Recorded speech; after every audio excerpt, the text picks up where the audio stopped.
شروع اللہ کے نام سے جو بڑا مہربان نہایت رحم والا ہے۔ اور جو چیز زمین پر ہے ہم اس کو بنجر میدان کر دیں گے۔ کیا تم خیال کرتے ہو کہ غار اور لوح والے ہماری نشانیوں میں سے عجیب تھے؟ جب وہ جوان غار میں جا رہے تھے تو کہنے لگے کہ اے ہمارے پروردگار، ہم پر اپنے ہاں سے رحمت نازل فرما اور ہمارے کام میں درستگی کے سامان مہیا کر۔ تو ہم نے غار میں کئی سال تک ان کے کانوں پر نیند کا پردہ ڈالے رکھا، پھر ان کو جگا اٹھایا تاکہ معلوم کریں جتنی مدت وہ غار میں رہے دونوں جماعتوں میں سے اس کی مقدار کس کو خوب یاد ہے۔ ہم ان کے حالات تم سے صحیح صحیح بیان کرتے ہیں۔ وہ کئی جوان تھے جو اپنے پروردگار پر ایمان لائے تھے، اور ہم نے ان کو اور زیادہ ہدایت دی تھی اور ان کے دلوں کو مربوط یعنی مضبوط کر دیا۔ جب وہ اٹھ کھڑے ہوئے تو کہنے لگے ہمارا پروردگار آسمانوں اور زمین کا مالک ہے، ہم اس کے سوا کسی کو معبود سمجھ کر نہ پکاریں گے۔ اگر ایسا کیا تو اس وقت ہم نے بعیداز عقل بات کہی۔ ان ہماری قوم کے لوگوں نے اس کے سوا اور معبود بنا رکھے ہیں، بھلا یہ ان کے اللہ ہونے پر کھلی دلیل کیوں نہیں لاتے؟ تو اس سے ظالم کون ہے جو اللہ پر جھوٹ بولے؟ اور جب تم نے ان سے اور جن کو یہ اللہ کے سوا عبادت کرتے ہیں ان سے کنارہ کر لیا ہے تو غار میں چل رہو، تمہارا پروردگار تمہارے لیے اپنی رحمت وسیع کر دے گا اور تمہارے کاموں میں آسانی مہیا کرے گا۔ اور جب سورج نکلے تو تم دیکھو کہ دھوپ ان کے غار سے داہنی طرف سمٹ جائے، اور جب غروب ہو تو ان سے بائیں طرف کترا جائے، اور وہ اس کے میدان میں تھے۔ یہ اللہ کی نشانیوں میں سے ہیں۔ جس کو اللہ ہدایت دے تو وہ ہدایت یاب ہے، اور جس کو گمراہ کرے تو تم اس کے لیے کوئی دوست راہ بتانے والا نہ پاؤ گے۔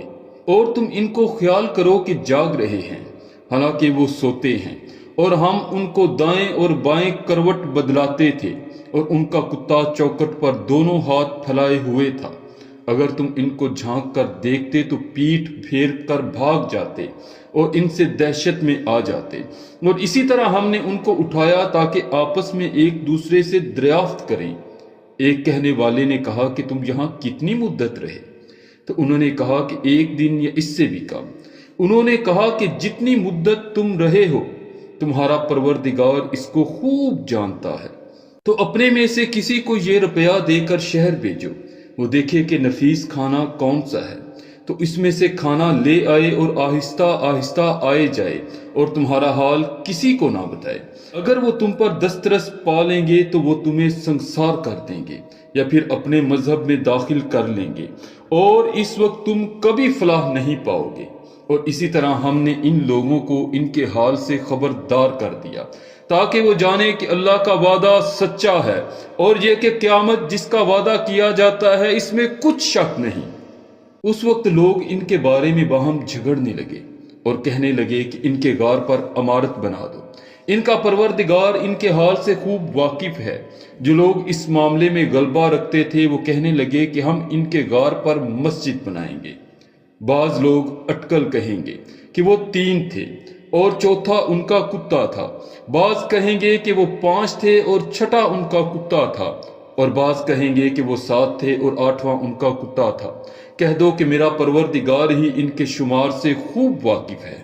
ان کو جانتے بھی ہیں تو تھوڑے ہی لوگ، جانتے ہیں تو تم ان کے معاملے میں گفتگو نہ کرنا مگر سرسری سی گفتگو، اور نہ ان کے بارے میں ان میں سے کسی سے کچھ دریافت ہی کرنا، اور کسی کام کی نسبت نہ کہنا کہ میں اسے کل کروں گا، مگر انشاءاللہ کہہ کر، یعنی اگر اللہ چاہے تو کر دوں گا۔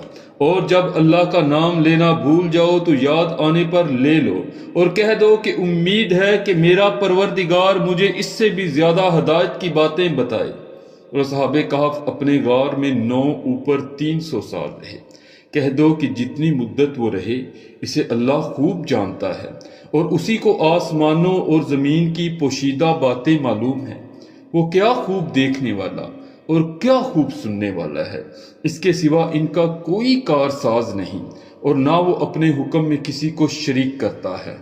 اور اپنے پروردگار کی کتاب کو جو تمہارے پاس بھیجی جاتی ہے پڑھتے رہا کرو، اس کی باتوں کو کوئی بدلنے والا نہیں، اور اس کے سوا تم کہیں پناہ بھی نہیں پاؤ گے۔